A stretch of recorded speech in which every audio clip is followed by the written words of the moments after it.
বলছো এইটুকু বয়সে এই গানটার সাথে আমি শিখতে চাই তোমার থেকে এটা। আমি সত্যিই শিখতে চাই।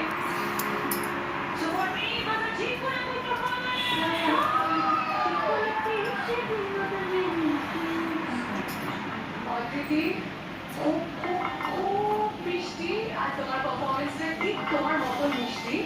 সত্যি আলেন স্যার 6 বছর বয়সে যদি আমি ওর মতো এত ভালো এক্সপ্রেশন দিতে পারতাম তাহলে হয়তো অভিনেত্রী অনেক আগে হতে পারতাম। বাট সত্যি এটা শেখার মতো। তুমি এই বয়সে এত ধামাকা করছো, এরপরে যত বড় হবে তত তো তোমার মানে you will not only be a dancer but also আমি দেখতে পাচ্ছি যে আমাদের আপকামিং হিরোইন হতে চলেছে তুমি। We love you. খুব ভালো অদ্ভুতই সবাই কিন্তু আমি যত বছর ধরে অ্যালেন স্যারকে দেখছি আমার একটা জিনিস এত ভালো লাগে অ্যালেন স্যারের মধ্যে, যেটা দাঁড়া আমি চলে যাই।